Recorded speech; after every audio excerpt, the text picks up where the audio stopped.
Hola, buenos días. Vamos a hablar acerca de obesidad en adultos y niños en México.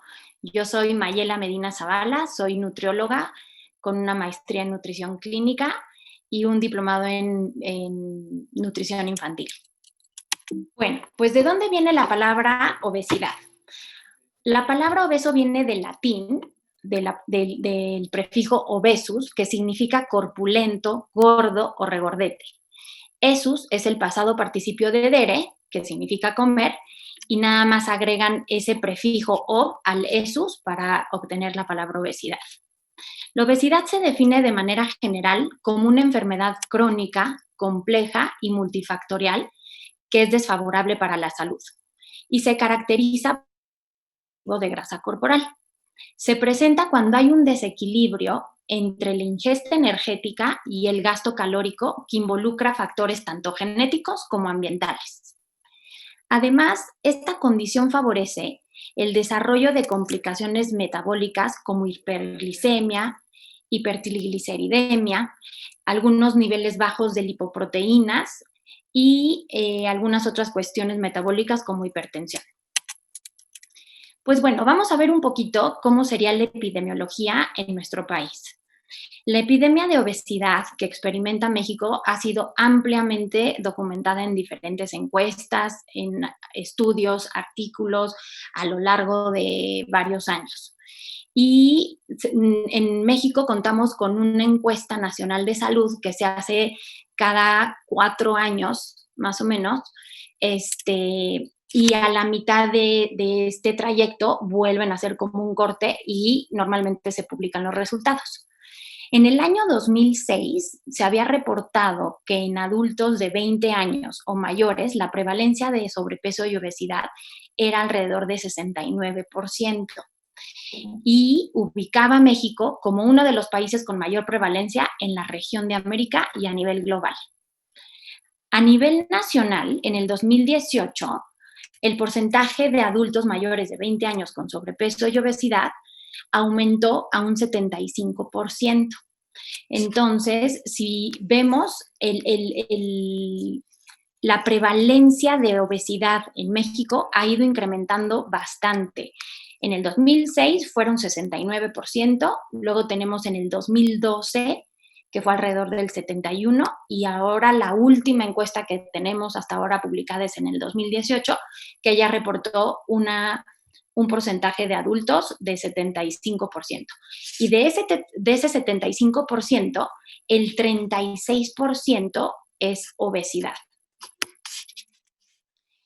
Entonces, el exceso de peso es en este momento un grave problema en todos los países industrializados y de forma creciente en los que están en vías de desarrollo, estimándose en 1.700.000.000 de personas las que cumplen criterios de sobrepeso u obesidad en todo el mundo.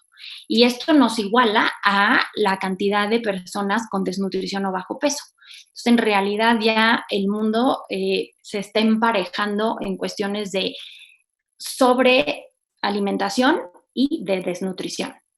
La epidemia de obesidad infantil también es un problema muy serio, ya que ha ido en un incremento paralelo con otro tipo de enfermedades que en un inicio se consideraban específicas de adultos, ¿no? Como diabetes o la presión arterial elevada. Y ahora empezamos a ver este tipo de problemas en algunos niños. En 2016 se reportó una prevalencia combinada de sobrepeso y obesidad en la población escolar de alrededor de 33%. Entonces, si de toda nuestra población el 33% es de niños obesos y el otro 36% de adultos obesos, pues en realidad estamos con un porcentaje altísimo. Cuando los niños ingresan en primaria alrededor de los 6 años, la prevalencia promedio de sobrepeso y obesidad es de alrededor de 24%. Sin embargo, conforme va pasando estos 6 años de primaria, alrededor de los 12 años, la prevalencia incrementa a un 32%, lo que refleja alrededor de unos 12.2 puntos porcentuales de aumento, que es bastante. Bueno, pues en realidad, ¿qué es lo que causa la obesidad o el sobrepeso? tenemos millones de factores, ¿no? Bueno, no millones, pero sí muchos factores dentro de los cuales no me voy a dedicar en todos, pero sí vamos a hablar en específico de un factor genético, de un factor dietético y, y tener en cuenta que de todas estas causas hay muchísimas causas ambientales. Entonces, la primera causa que tiene un peso genético bastante importante es, hay estudios en modelos experimentales en ratones y ratas que han podido demostrar la presencia de un componente genético en el desarrollo de la obesidad. Ya se conocen alrededor de 5 diferentes genes o mutantes que acompañan a estos fenotipos obesos. Solo para mencionarles alguno, está el obese, que es el OB en el cromosoma 6, el diabetic DB en el cromosoma 4, y así tenemos otros 3 más. Se ha identificado un gen llamado OB en el ser humano que codifica una proteína con 167 aminoácidos denominada leptina. Leptina viene del griego, la palabra leptos, que significa delgado. Y hay estudios que comprueban que la cantidad de tejido graso está directamente asociada a tasas elevadas de leptina. Y esta leptina se produce en los adipocitos. Entonces, sabemos que sí existe un factor de riesgo genético en pacientes obesos y este factor genético se ha asociado con una baja respuesta a los tratamientos contra la obesidad y por lo tanto a un incremento secundario de complicaciones asociadas con esta condición. En el caso del factor dietético, bueno, en realidad se ha estimado que en México alrededor del 6, del 28 y del 62% de los casos de cáncer, diabetes y enfermedades cardiovasculares respectivamente son atribuibles a factores de riesgo dietético. Se han logrado identificar varios patrones en la alimentación del mexicano, ¿no? El bajo consumo de frutas y verduras, el poco consumo a lo mejor de lácteos o alimentos del mar y, por el contrario, un aumento en ingesta de carnes rojas, carnes procesadas, bebidas azucaradas y en general de productos industrializados. México es el primer mayor consumidor de refrescos en el mundo. Y a esto, además de que el consumo es altísimo, tenemos que agregar que como parte de la dieta mexicana tenemos la gran cantidad de aguas que se consumen con azúcar o edulcoradas, a las que llamamos aguas frescas, que finalmente también están llenas de azúcar. En un estudio que realizaron aquí en México, donde analizaron alrededor de 8,000 mexicanos, se encontró que solo el 14 al 16% de los niños cubrían las recomendaciones de ingesta de frutas y verduras, lo cual es muy poco. Y de estos 8,000 mexicanos, solo el 22% no excedía las recomendaciones de la ingesta límite de bebidas azucaradas. Y el 14% no excedía las recomendaciones de la ingesta de grasas saturadas y azúcar añadido, lo cual nos deja ver que el resto es gente que consume muchísimo más azúcar y solo el 14% de estos niños no excedía el consumo. Bastante preocupante. Tenemos también que todo este panorama de sobrepeso, obesidad y diabetes en México se explica un poco en parte por la transición nutricional que experimenta el país, teniendo como característica principal la occidentalización de la dieta. Al estar tan cerca, digamos, de Estados Unidos, que es un país con una economía mucho más fuerte y que a lo mejor la producción de alimentos, todo eso, y finalmente toda la propaganda que tenemos alrededor de los alimentos y todo esto que nos llega por parte de esta transición occidental de nuestro país, ha aumentado la disponibilidad a bajo costo de alimentos procesados los cuales están adicionados con altas cantidades de grasa, azúcares y sales. Ha aumentado el consumo de comida rápida y comida preparada fuera de casa. También el hecho que seamos uno de los países con más población sobrepoblado, con muchos coches, el exceso de tráfico, todo eso ha hecho que la gente no pueda llegar a sus hogares a lo mejor a comer o hacer una comida normal y tienen que caer en los recursos que encuentran alrededor de sus oficinas, y todo esto ha aumentado pues finalmente el consumo de comida rápida. La gente tiene cada vez menos tiempo disponible para preparar sus alimentos y ha aumentado de forma importante la exposición de publicidad sobre alimentos industrializados y de productos que facilitan las tareas cotidianas y el trabajo de las personas, lo cual obviamente también disminuye su gasto energético. La persona, al estar más tiempo sentada, hace que el cuerpo se compense de alguna manera y disminuya su gasto energético. Pero por otra parte tenemos el alto consumo de a lo mejor alimentos industrializados que están llenos de grasa, de azúcares y sales, y son mucho más ricos en calorías. Entonces, el bajo gasto energético del cuerpo, aunado a todo este aumento de calorías, pues ha hecho que finalmente el equilibrio entre la ingesta y el gasto sea mucho mayor, lo que ha ocasionado obesidad. Y también, pues, hay un aumento impresionante en la oferta de alimentos industrializados en general. Y también a esa parte la gente es mucho más sedentaria. Ha disminuido de forma importante la actividad física en la población. Entonces, vamos a hablar un poquito acerca de la obesidad infantil, nada más como para separar un poco esta parte de desde dónde aprendemos, ¿no?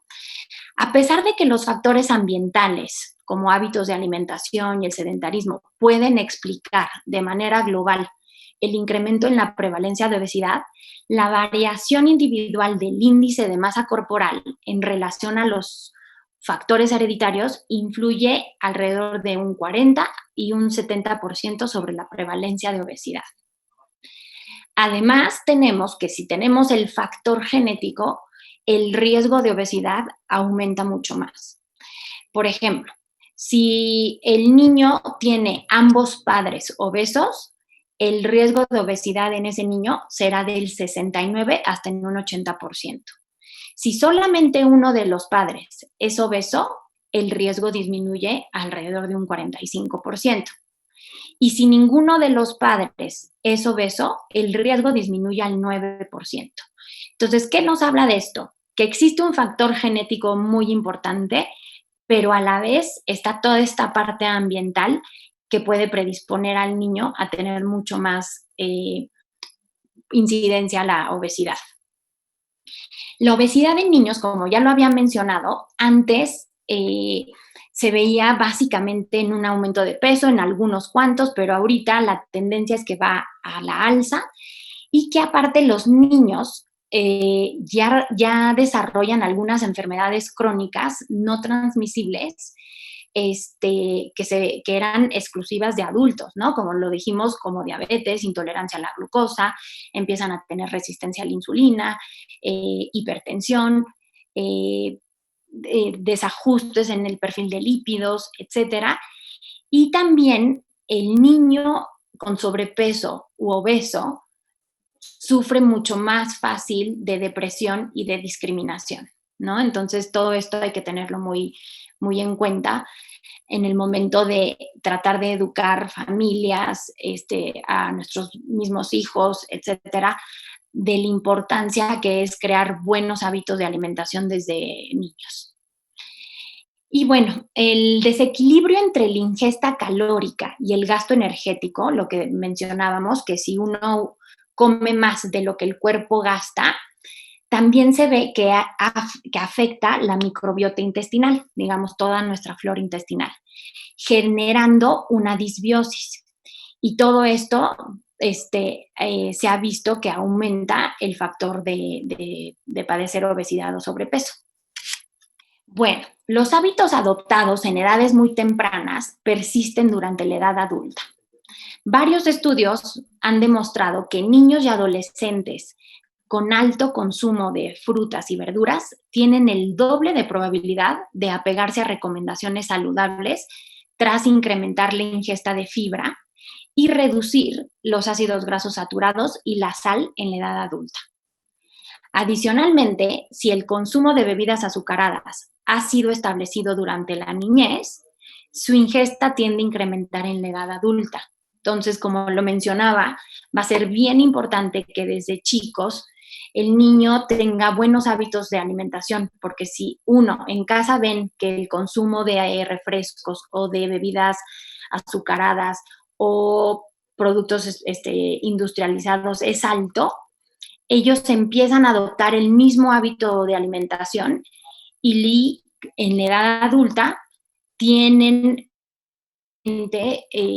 la misma probabilidad de seguir los mismos patrones de alimentación que fueron adquiridos en la infancia. Bueno, ¿cómo clasificaríamos, cómo saber si un niño está en sobrepeso, ¿no? Un niño o un adolescente. El Centro de Control y Prevención de Enfermedades, CDC, y la Organización Mundial de la Salud ha decidido clasificarlos de acuerdo a los percentiles y de acuerdo al índice de masa corporal. Entonces, una vez que se establece el índice de masa corporal en estos niños, dependiendo en qué percentil se encuentren, podemos ver si es un niño de peso normal, cuando el percentil está entre el 5 y el 85. Cuando el percentil está entre el 85 y el 95, los niños tienen sobrepeso. Y cuando el percentil está por arriba o igual a 95, se habla de un niño con obesidad. Estos son algunos datos de la última encuesta nacional de nutrición que se realiza en nuestro país. Este es del 2018, que empiezan a hablar desde cuándo empieza a haber datos de sobrepeso en la población.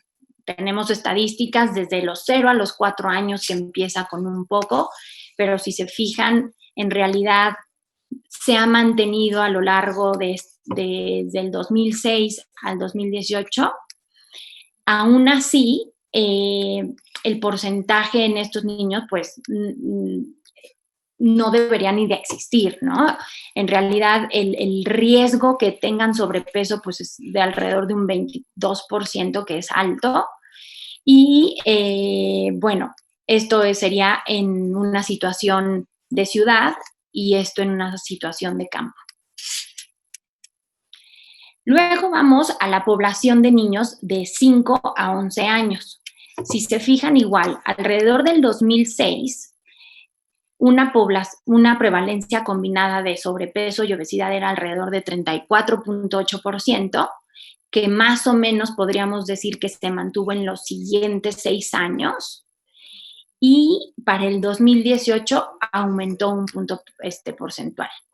Pero si empezamos a ver de cuál estamos hablando, si es sobrepeso u obesidad, podemos ver que el incremento de obesidad fue mucho mayor para el 2018, ¿no? Hablando alrededor de unos 3 puntos porcentuales. Luego aquí tenemos el porcentaje de obesidad en la población de 12 a 19 años, pero por entidad federativa.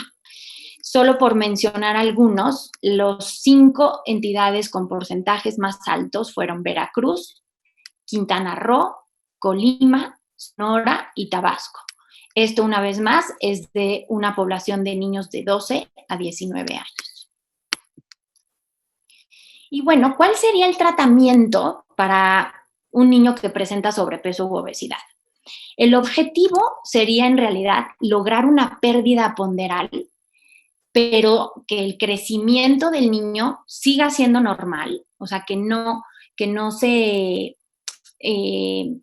vaya a tener ninguna repercusión esta pérdida de peso en el crecimiento del niño, y crear todas las condiciones adecuadas a través de las modificaciones de hábitos nutricionales y estilos de vida que impidan que recupere este peso.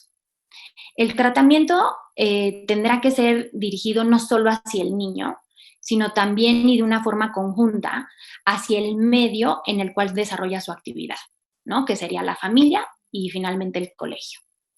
El tratamiento tendrá que contemplar 3 aspectos.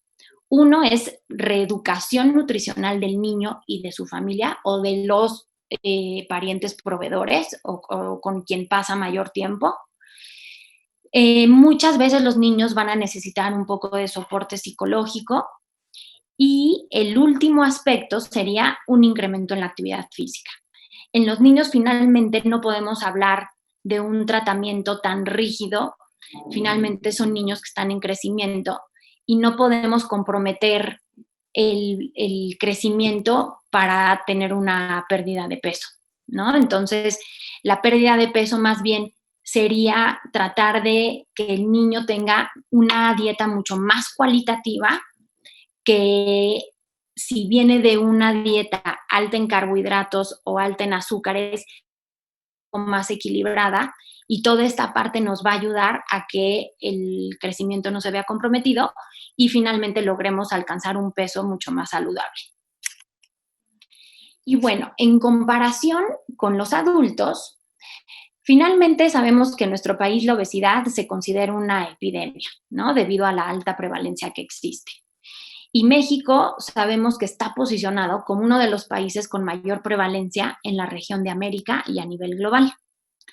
Debido a que la obesidad es el primer factor de riesgo modificable para el desarrollo de enfermedades crónicas, como diabetes, enfermedades cardiovasculares, hipertensión, etcétera, y ciertos tipos de cáncer, la obesidad ha sido reconocida como uno de los problemas de salud pública más importantes en nuestro país.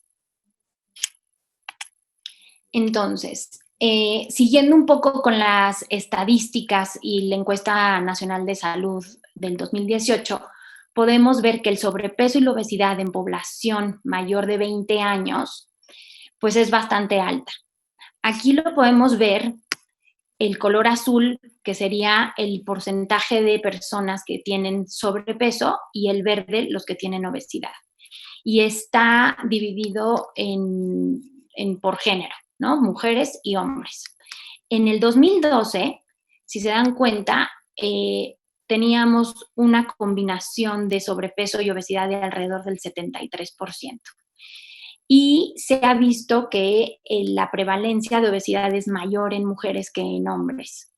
Aún así, ambas son bastante parecidas y son bastante altas, pero lo que sí podemos ver es que la obesidad llega a ser casi siempre mayor en mujeres, el término obesidad, que ya nos habla de un índice de masa corporal mayor al 32, a 32, perdón, y en hombres llega a ser un poquito menor el porcentaje de obesos. Aún así, si se fijan del 2012 al 2018, la prevalencia ha aumentado, ¿no? Teniendo de 69.4 hombres, ahora un 73%, y las mujeres en el 2012 tenían 73% y ahora la prevalencia aumentó hasta casi un 77%. Bueno, pues ¿cuáles serían los factores relacionados con la obesidad? En realidad hay muchas cosas, ¿no? Que nos pueden llevar a tener un exceso de grasa en el cuerpo. Como hemos visto, está la parte genética, está el factor dietético y está finalmente esta componente muy importante que es la actividad física y el ejercicio. Pero a todo esto hicimos como un diagrama donde podemos ver que el exceso de grasa también está relacionado con otras cosas, entre ellas el factor económico, el sistema circadiano.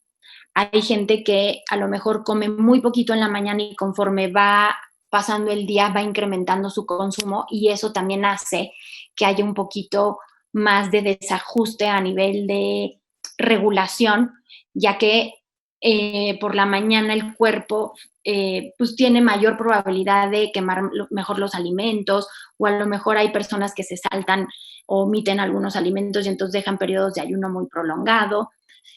Y Esto nos puede llevar a tener algunas alteraciones endocrinas. Como habíamos visto, el exceso de grasa también tiene alteraciones en la microbiota. Los factores sociales es algo también muy importante porque finalmente la persona obesa sufre normalmente de depresión o discriminación, y todo esto lleva a que sea un círculo vicioso, ¿no? Entonces, muchas veces por eso necesitamos el soporte psicológico. Entonces, ¿cómo diagnosticar a alguien que tiene sobrepeso u obesidad? En cuanto a criterios diagnósticos, podríamos un poco clasificarlos en la parte antropométrica, luego la bioquímica y luego la clínica, ¿no? Ya sabemos que está la parte dietética. La parte dietética pues sería toda esta valoración de la dieta. La parte bioquímica sería valoración a nivel serológico, ¿no? Ver una química sanguínea, cómo está el perfil de lípidos, si existe o no síndrome metabólico, etcétera.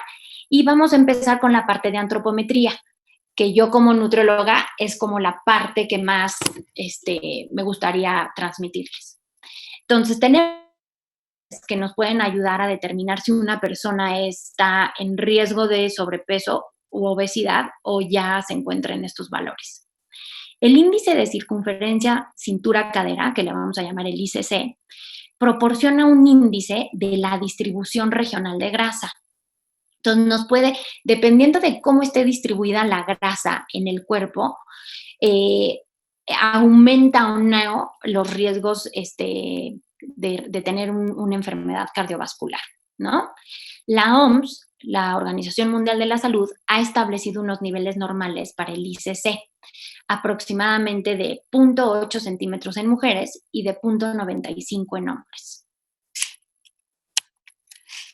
Entonces, el índice de cintura-cadera, me voy a regresar a la siguiente, a la pasada, perdón, justo se va a tomar en un punto medio entre el reborde costal y el borde superior de la cresta ilíaca, que sería el huesito que sentimos como arribita de la cadera.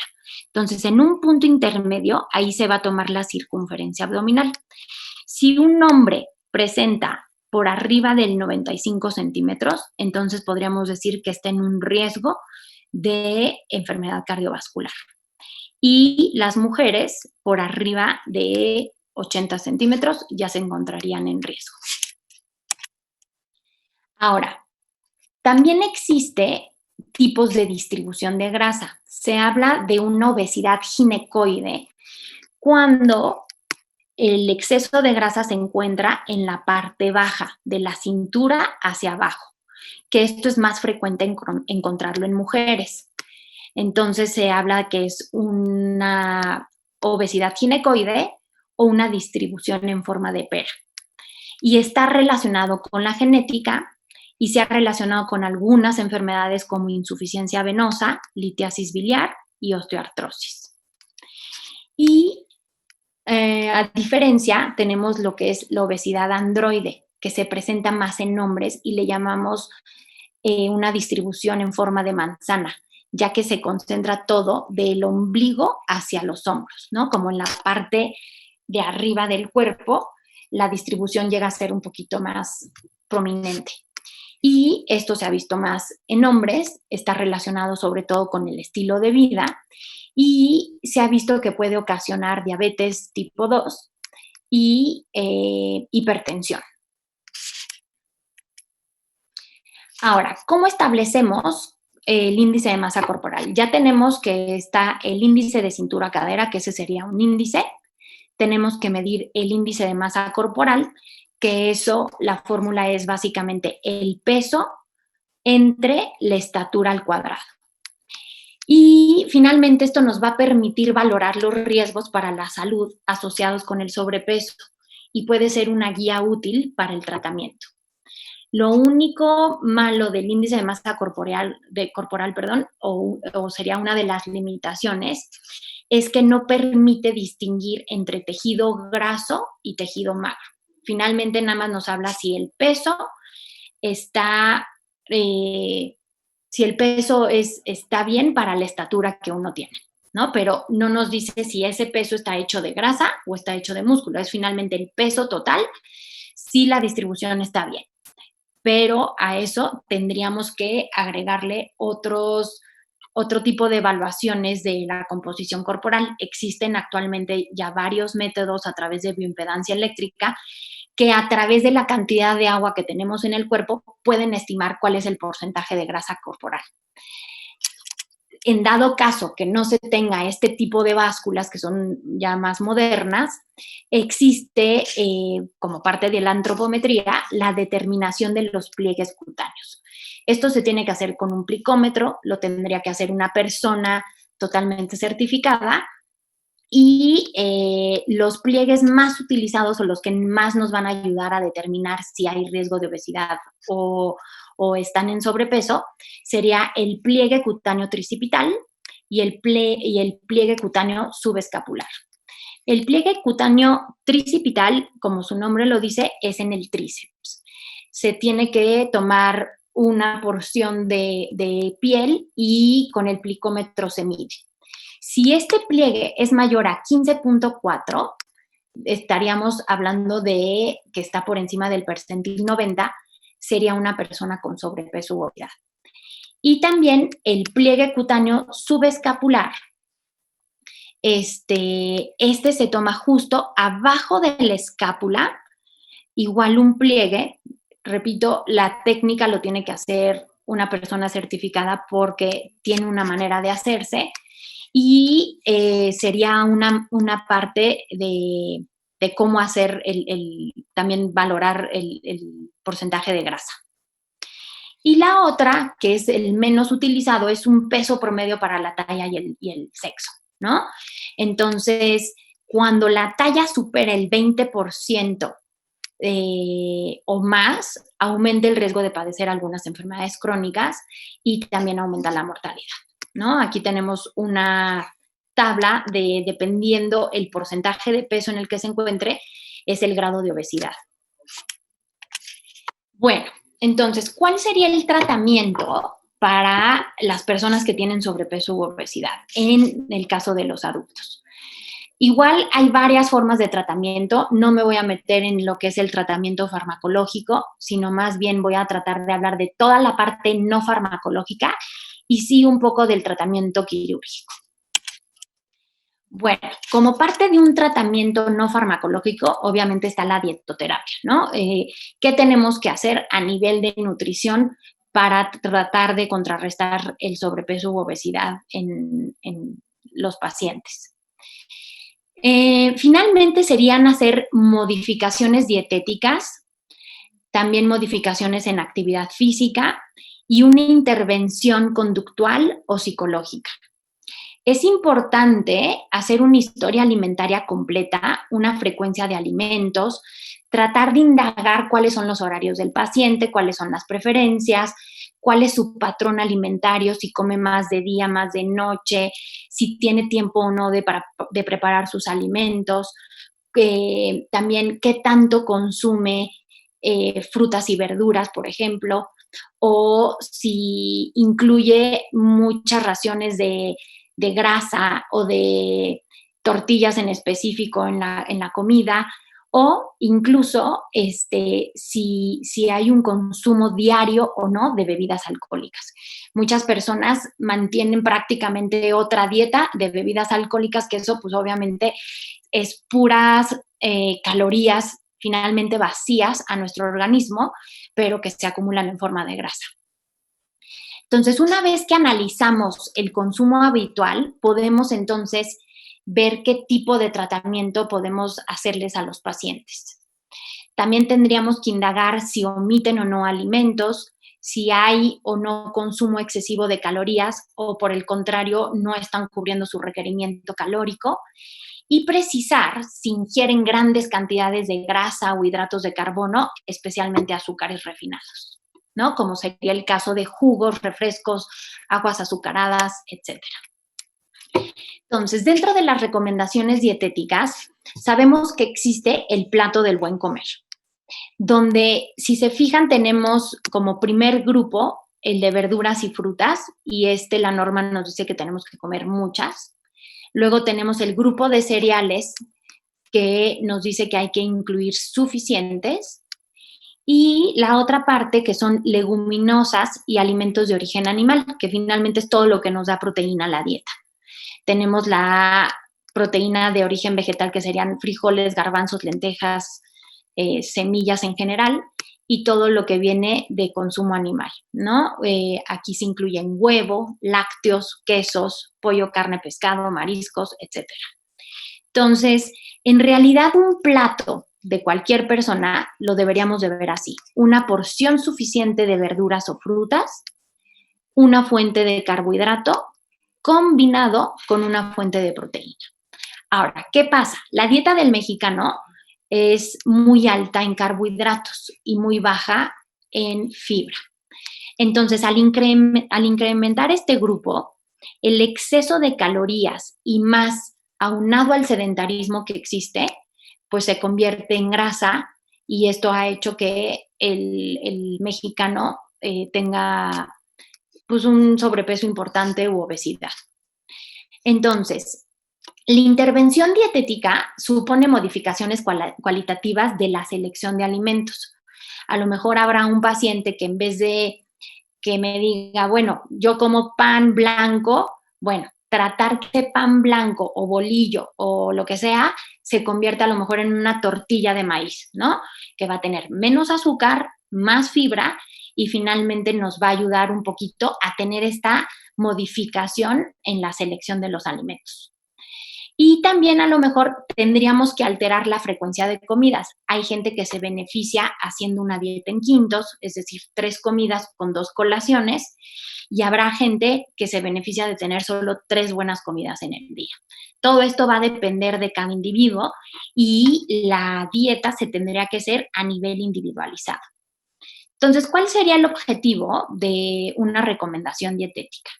Pues finalmente conseguir una reducción del 10% de peso corporal cuando ya tenemos obesidad tipo 1, o si hay obesidad tipo 2, tratar de conseguir una reducción por arriba del 10% en los próximos 6 meses.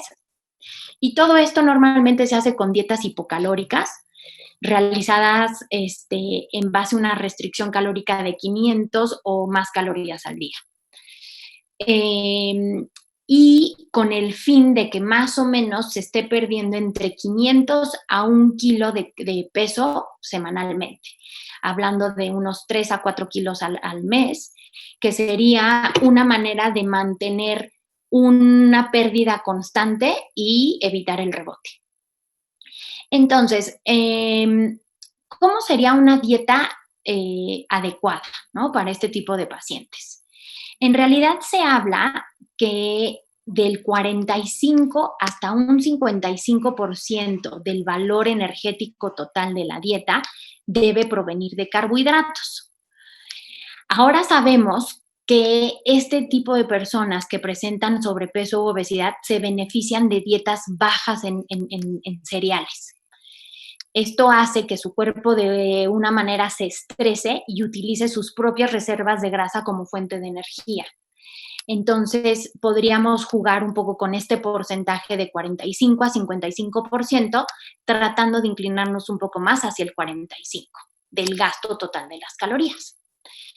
Luego, sería de un 15 a un 25% proveniente de proteínas. Y finalmente, de un 25 a un 35% del valor energético total que provenga de grasas. Ahora, del grupo de grasas, es importante que las grasas en su mayoría sean insaturadas.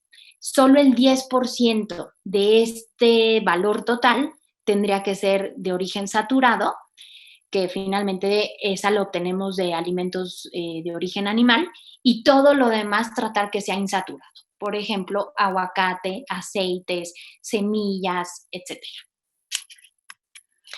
¿Cuáles serían las metas dietéticas? Pues finalmente sería promover una reducción y una sustitución de las grasas saturadas, la sal y el azúcar refinada. Una vez que tenemos el panorama de la dieta de cada individuo, tratamos de ver cuáles serían los aspectos que debemos de mejorar y a partir de ahí dar unas indicaciones. Lo cual tendría que ser, bueno, si el paciente viene de una dieta alta en azúcares y grasas, pues entonces tendríamos que modificar estos dos componentes. El incrementar el consumo de verduras, leguminosas, grasas vegetales y proteínas de buena calidad nos va a ayudar a que el paciente tenga un mayor apego, porque finalmente todo esto hace que la dieta sea un poco más alta en fibra, aumente el nivel de saciedad y eso ayuda a que el paciente no tenga tanta ansiedad. Tendríamos que evitar el consumo elevado de harinas refinadas y alimentos procesados, tener un buen consumo de agua y fibra y sobre todo tendríamos que hacerlo a través de alguien profesional para que sepamos cuánto es mi requerimiento de energía y a partir de ahí que se me calcule una dieta de acuerdo al peso y edad de cada paciente y dependiendo de eso se estimará cuánto se puede reducir. ¿Ok? La otra parte del tratamiento del sobrepeso y obesidad finalmente son las recomendaciones de actividad física. Nosotros queremos promover que haya mucho menos sedentarismo, ¿no? Entonces, para todo esto, tenemos que, para que el paciente logre una pérdida ponderal alrededor de 10% de su peso actual, tendríamos que promover esta parte. Si es un paciente sedentario, tenemos que empezar, muy probablemente tiene que ser a partir de las actividades normales que hace, a lo mejor decir, bueno, si usas el elevador diario, entonces baja 2 pisos y ya el resto en elevador. O si tienes oportunidad de caminar alrededor de tu casa, camina. O si tienes oportunidad de bajarte 2 estaciones antes del metro para llegar, perfecto. Todo eso se va sumando y finalmente son recomendaciones que al principio no cuestan tanto trabajo y finalmente llegan a tener un buen impacto. El ejercicio físico sabemos que tiene muchos beneficios, entre los cuales sería preservar finalmente toda esta composición corporal, disminuir la pérdida de masa muscular y facilitar la disminución de toda la grasa corporal. Porque muchas dietas favorecen la pérdida de músculo y entonces bajan de peso, pero la grasa no se está perdiendo. Aquí lo que tenemos que hacer es mantener la masa muscular y tratar de perder solo la grasa. El ejercicio también nos ayuda a mantener el gasto metabólico en reposo y evita que se produzcan ganancias y pérdidas sucesivas de peso por el abandono de la dieta. Favorece la utilización de ácidos grasos por el músculo y reduce el riesgo de algunas complicaciones metabólicas. Entonces, como lo dije, tendríamos que comenzar con tareas diarias que pueden ser realizadas en el hogar o en el lugar de trabajo y posteriormente tratar de hacer sesiones de ejercicio con una intensidad un poquito más alta hasta que logren unos 40, 60 minutos diarios. Y pueden ser ejercicios combinando anaeróbicos con aeróbicos y finalmente siempre con ayuda de estiramientos. La parte de modificación conductual, pues, ¿qué sería? Finalmente sería aplicar este tipo de técnicas nos ayudan para fomentar el compromiso que el paciente debe adquirir frente a la modificación del estilo de vida, espero, ¿no? Entonces, habrá otro tipo de terapias, pero esta se ha visto que es la que más ayuda a este tipo de problemas de sobrepeso. Y bueno, como sabemos, la obesidad se acompaña de muchas comorbilidades. Se ha asociado con un incremento de la mortalidad y un factor independiente para el desarrollo de muchas otras enfermedades. En las formas graves de obesidad hay una alta prevalencia de trastornos psiquiátricos. En algunos casos se trata de un trastorno psiquiátrico primario que actúa como precipitante o mantenedor del exceso de peso patológico, como ocurre en el trastorno compulsivo, ¿no? El que son por atracones. Sin embargo, la mayoría de las veces son secundarios a los problemas psicosociales derivados de la misma obesidad. Aquí en esta tabla podemos ver las diferentes comorbilidades. Podemos ver que de las un poco menos graves como un reflujo, alteraciones menstruales en mujeres o infertilidad, incontinencia urinaria de esfuerzo, varices, hipertensión intracraneal benigna, una afectación en las articulaciones por tanto peso. Y ya un poquito más graves tenemos el desarrollo de diabetes mellitus tipo 2, hipertensión, infarto agudo al miocardio, dislipidemias, enfermedades cardiovasculares, el síndrome de apnea obstructiva del sueño, osteoartropatía grave. Se ha relacionado la obesidad con ciertos tipos de cáncer, como el cáncer de mama, el de colon, próstata, riñón, endometrio y vesícula biliar. Y algunas complicaciones durante el embarazo. Acá, en este esquema, podemos ver un poquito más, dependiendo las complicaciones y enfermedades relacionadas con la obesidad, ya por sistemas, en el sistema nervioso, el cardiovascular, gastrointestinal, etcétera, que es un poco lo que ya mencionamos. ¿Cuál sería la parte de tratamiento quirúrgico en estos pacientes? Bueno, el tratamiento quirúrgico no va a ser para todos. Debemos de tener ciertos criterios para que un paciente sea sometido a cirugía, y esto va a ser cuando el paciente tiene un índice de masa corporal mayor al 40 o mayor a 35 si es que existen comorbilidades asociadas o si no se ha tenido una reducción de peso significante con el ejercicio y la dieta. El objetivo de este tratamiento sería buscar una importante ingesta y la obtención de una sensación de saciedad precoz. La técnica será elegida en función del peso y de los hábitos dietéticos del paciente. Entonces, tenemos diferentes técnicas. Principalmente se dividen en 3 grupos. Están las técnicas restrictivas, que se basan solamente en la reducción del volumen gástrico, limitando la ingesta, y entonces se va a obtener una saciedad mucho mayor.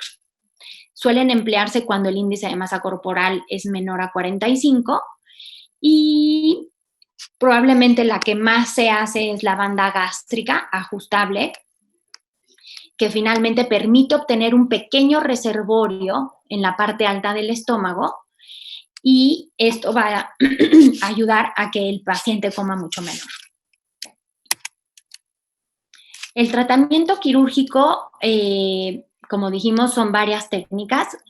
Las técnicas restrictivas fueron las primeras, como la banda gástrica.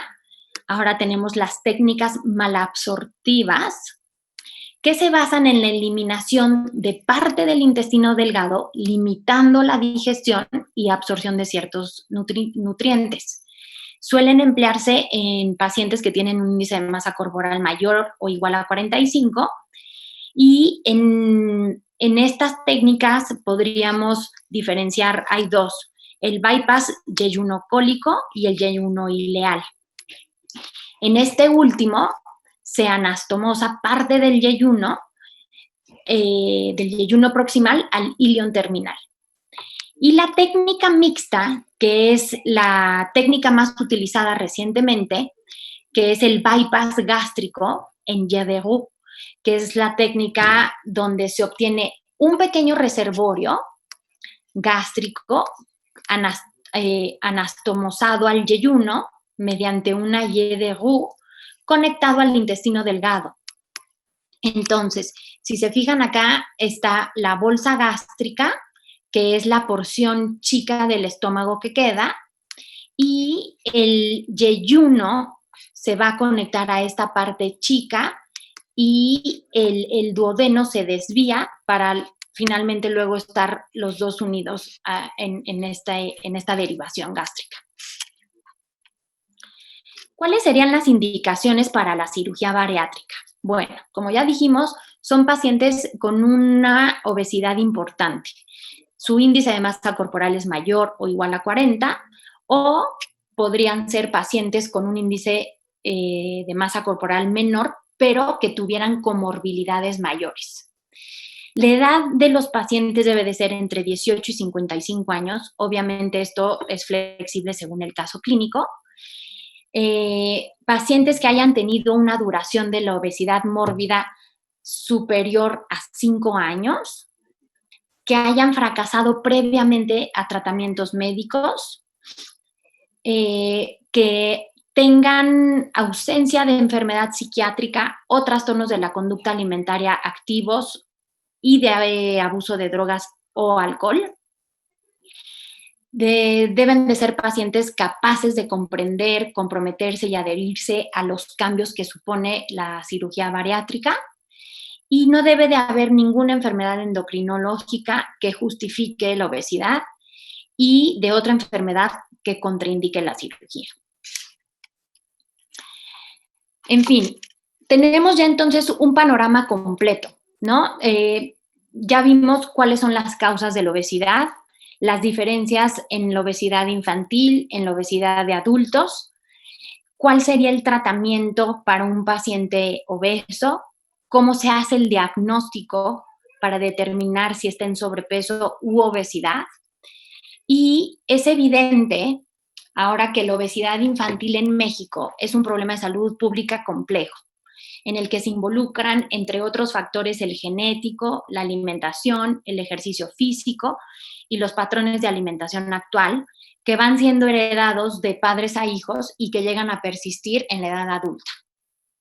México, como sabemos, es el primer consumidor a nivel mundial de refrescos, y que este producto se publicite en horarios de programas televisivos infantiles, aunado al proceso de inseguridad nacional que vive el país y que implica que se realicen en su mayoría actividades que no involucran un gasto energético significativo dentro de los hogares, impactan de forma indirecta en este padecimiento. Además de los aspectos sociales, los aspectos culturales que existen en México, como una alimentación rica en productos derivados del maíz, como son los tamales, los tacos, tortillas, el atole, etcétera, impactan de manera directa en la prevalencia de obesidad y sobrepeso en los niños mexicanos, pues finalmente son alimentos hipercalóricos. Yo creo que es indispensable diversificar el tratamiento de la obesidad infantil en México para que se involucren en él autoridades gubernamentales, padres de familia, instancias sanitarias, así como reforzar todos los temas de nutrición y alimentación saludable en la educación primaria del país. Al ser la obesidad y el sobrepeso un tema complejo, es necesario continuar las investigaciones sobre tratamientos multidisciplinarios que permiten disminuir las cifras de este padecimiento en los niños mexicanos. La obesidad es una enfermedad, como ya vimos, que constituye un factor de riesgo para muchas otras enfermedades, como son las cardiovasculares principalmente, varios tipos de cáncer, algunos trastornos ortopédicos y el aumento de riesgo quirúrgico, entre otras, por lo que es de suma importancia que todo el sector salud trabajemos en su prevención y tratamiento en la comunidad, justo para disminuir la morbilidad y la mortalidad en este grupo de pacientes. Por último, la promoción de salud creo que deberá de tener actividades encaminadas sobre todo a producir cambios en el estilo de vida, promoviendo en cada individuo y en comunidades algunas acciones de educación nutricional, divulgación de las características de una dieta balanceada, finalmente con el objetivo de recuperar y tener un diagnóstico precoz y un tratamiento oportuno para pacientes que tienen obesidad. Y como último, se necesita de un equipo multidisciplinario para determinar para determinar el plan. ¿Cuál debería incluir el tratamiento médico, dietético? ¿Cuáles serían los ejercicios físicos? Si necesita o no apoyo psicológico el paciente, y así como realizar un seguimiento para que finalmente logremos la meta final, que es un cambio de estilo de vida. Y ya en mis últimas diapositivas solo les dejo un par de bibliografías y pues por ahora sería todo. Muchas gracias.